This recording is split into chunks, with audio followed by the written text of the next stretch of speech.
ایک دور میں ایک صدر کو قرآن پاک پیش کیا گیا. یہ کسی کو واقعہ یاد ہے؟ جو میں کہنا چاہتا ہوں اندازہ ہو گیا ہوگا، بس اکا دکا یہ واقعہ یاد ہے.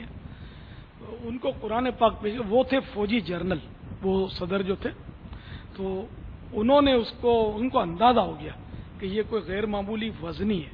انہوں نے فوراً دوسرے افسر کو دے دیا اپنے ساتھ کھڑے ہوئے. وہ بعد میں بہرحال وہ قرآن پاک میں بم تھا، قرآن پاک نہیں تھا، وہ قرآن پاک کا خالی کور بنا ہوا تھا اوپر سے، اندر میں بم تھا. ہمارے باب المدینہ میں ایک بچہ 10 سال کا باہر کھڑا ہوگا یا کھیل رہا ہوگا، مدرسے کا کوئی طالب علم، یہ مدرسۃ المدینہ کا واقعہ نہیں ہے، کسی اور مدرسے کا ہے. تو اس بچے کو کسی نے آ کر ایک کتاب دی، بولا بیٹا تمہارے قاری صاحب کو دے دو. تو وہ تو پھدکتا ہوا قاری صاحب کے پاس پہنچا، وہ کتاب دی قاری صاحب کو. قاری صاحب نے کتاب جیسے ہی کھولی، قاری صاحب کے گڑے پار ہو گیا، تڑم کر کے پھٹا، کتاب پھٹی. وہ کتاب نہیں تھی، اصل کتاب کا کور بنا ہوا تھا، اندر میں بم رکھا ہوا تھا. ہمارے یہاں تو یہ گیم تو پولیسوں کے ساتھ کھیلا ہے دہشت گردوں نے. یہ 3 جگہ کا مجھے یاد ہے، یہ باب المدینہ ہی کا واقعہ ہے کہ 3 جگہ ایک ہی وقت میں یہ ترکیب بنی تھی. وہ ڈائریاں ان کو تحفے میں ملی. تو یہ پولیس والوں کو تحفے نہیں لینے چاہیے، مسئلہ بھی یہی ہے کہ یہ ان کو تحفہ نہیں ہوتا، ان کو رشوت ہوتی ہے، جنرلی یہی ہوتا ہے. تو وہ ان کو تحفے میں ڈائریاں ملی. تو یہ بیچاروں نے ڈائریاں کھولی، وہ تھی نہیں ڈائریاں، وہ اندر بم تھا. یہ پھٹی تھی، اخباروں میں بہت چھپا تھا. یہ تو یاد ہوگا، زیادہ چند سال پرانا واقعہ ہے. کسی کو یاد ہے یہ؟ اچھا، کسی کو بھی یاد نہیں ہے واقعہ؟ میرے خیال میں یہ 4-5 سال بھی نہیں ہوئے ہوں گے. آپ کو یاد ہے؟ یہ تو بہت اخباروں میں آتا تھا. تو یہ بیچارے مطلب اللہ والے لوگ ہیں، ان کو کیا پتا دنیا میں کیا ہو رہا ہے.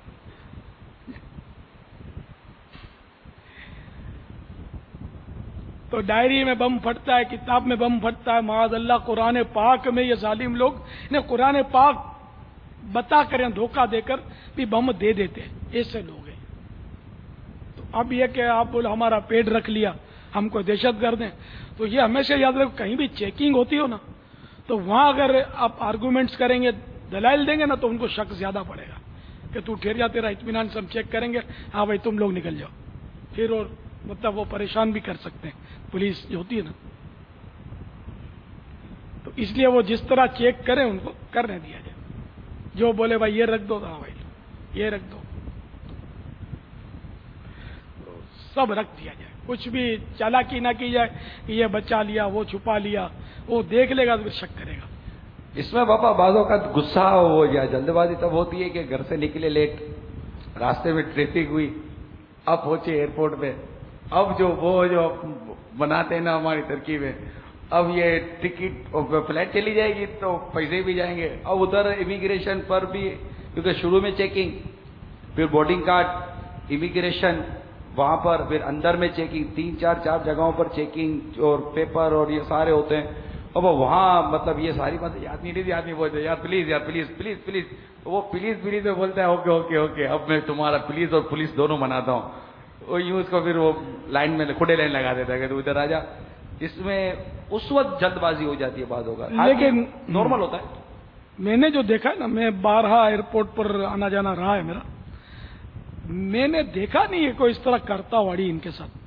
یہاں کرتے ہوں گے، وہاں ایئرپورٹ پر میں نے اب تک نہیں دیکھا کہ کوئی اڑی کرتا ہو. ہاں ایک سیاسی شخصیت کا امامہ چیک کیا تھا، اس پر وہ اخبارات میں بیانات اور یہ ترکیبیں بنتی تھی.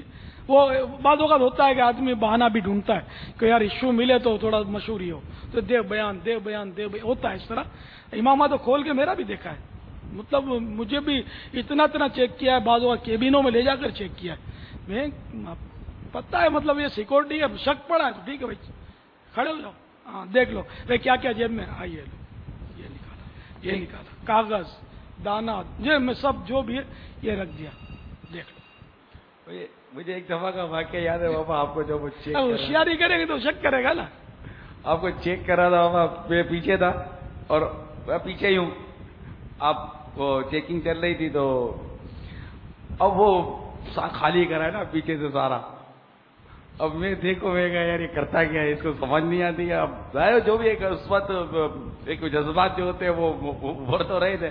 آپ نے پہلے سے ذہن تو بنایا ہوا ہوتا تھا. اب آپ نے سب کچھ نکالا، وہ ٹوٹو تھی کہ جب بھی وہ کچھ نکالے ٹوٹو بجے اوپر سے نیچے آئے ٹوٹو بجے اوپر نیچے ٹوٹو، وہ بھی ٹنگا کے ٹوٹو بچی کدھر ہے. اچھا آپ نے بھی سب کچھ خالی کر دیا لیکن ٹوٹو بج رہی تھی. آگے کہ اس نے کہا کہ فلانا امام ہوتا رہا. اب میرے کو اس وقت پیسہ وہ ہو گیا یار یہ کیوں امام اتروا رہا ہے، مگر آپ کو میں نے دیکھا کہ بالکل ٹھنڈے ٹھنڈے آپ نے امام اتار دیا. اور اس نے دیکھا تو وہ امامے میں جو پھول لگا تھا نا، وہ پھول وہ تار سے جو بندھا ہوا تھا نا، وہ تار کی ٹوٹو بج رہی تھی. کہ وہ پھر سمجھ میں آ گیا اس کو امامہ. اب اپنے غصہ کریں وہاں تو یہ تو ہے تو نہیں کہ اچھا مولانا سوری جاؤ، نہیں ہوا نا تو زیادہ سختی کرے گا. اس کے بعد میری باری آئی نا، تو جب اس نے میری چیکنگ کی تو اتفاق اسلامی بھائیوں کے لیے عرض کر رہا ہوں کہ جب اس نے میری چیکنگ کی تو میں نے دوران چیکنگ کی اس کو امیر سن کا تعارف کروا دیا. اب اس کو سمجھ میں آ گیا میں نے چیکنگ کی، کیوں اس کو مووی تو تھی نہیں بابا، اس نے نام سنا تھا دیکھا نہیں تھا. پھر وہ تھا اور آپ تھے. تو میں کہا یار یہ حکمت عملی ایسا نہ کہ اپنے پہلے بول دیتے تو بولتا ٹھیک ہے مولانا پہلے چیک کرنے تو بعد میں تعارف کرانا. یہ تو الٹا ہو جاتا. الحمدللہ. نہیں تو یہ کرنا چاہیے، چیکنگ پوری کرنی چاہیے. تنخواہ اسی کی لیتے ہیں لوگ. اگر یہ رعایتیں کرتے رہیں گے تو شاید ان کی تنخواہ بھی ناجائز ہو جائے گی. ان کو تو کسی کو چھوڑنا نہیں چاہیے. ایک بار وہ مدینۃ الاولیاء ملتان میں بھی تو میرے ساتھ واقعہ ہوا تھا کہ وہ پولیس لگی ہوئی تھی ایک راستے پر، اور زیادہ تر ظاہر ہے کہ حساس آدمی تو میں ہی تھا کہ میری وجہ سے یہ سب لگتی تھی پولیس، اور یہ احتیاطوں کے لیے زیادہ تر. اور مجھے ہی نہیں جانا دیا. لوگوں نے بولا الیاس قادری ہے، تو وہ پولیس والے کس کو جانتے ہیں. اب نہیں، میں نے لوگوں کو روکا، میں نے کہا صحیح کر رہے ہیں یار، چھوڑو کیوں ضد کرتے ہو. وہ روک دیں، ہم چلے گئے دوسری طرف سے. پھر میں نے وہ بیان میں نے نہ کا مسئلہ بتایا. میں نے بلکہ حوصلہ افزائی کی پولیس کی کہ آج مطلب انہیں پولیس والوں نے اپنی ڈیوٹی برابر دی کہ مجھے بھی نہیں آنے دیا. شاید آپ تو نہیں ہوں گے، آپ میں سے کوئی اب دوست، لیکن آپ تھے نا. تو میں نے کہا تھا یہ تو میں خوش ہوا کہ واہ تو اچھے مطلب دیانتدار پولیس والے ہیں کہ انہیں پوری ڈیوٹی دے رہے کہ مجھے بھی نہیں جانے دیا. تو ہونا ایسے ہی چاہیے. کسی کی بھی رعایت نہیں ہونی چاہیے. اگر کسی کی اپنے رعایت نہیں کریں گے نا تو دشمن اگر مانیٹرنگ کے لیے آیا بھی ہے نا تو اس کی حوصلہ شکنی ہوگی کہ یار یہ ان کے اپنے آدمیوں کو نہیں چھوڑتے تو مجھے کیا چھوڑیں گے، مجھے میرا بھی ہے تو اسکیننگ کریں گے. تو چھوڑنا نہیں چاہیے. اگر یہ ہمارے حفاظتی امور کے سن بھی رہے ہوں گے تو رعایت کوئی ہے، میرا باپ آئے میرا بیٹا ہے، کوئی بھی آئے اس کی چیکنگ ہونی چاہیے. کوئی بعید نہیں ہے کہ میرے بیٹے کو استعمال کر لے، میرے بھائی کو استعمال کر لے، میرے باپ کو استعمال کر لے. لوگ کر لیتے ہیں استعمال. ایسے ایسے واقعات ہوئے. یہ ہمارے یہیں پاکستان کا واقعہ ہے کہ ایک کو مطلب یعنی کہ پکڑ کے کوئی پارٹی ہوگا وہ پکڑ لیا، پکڑ کے اس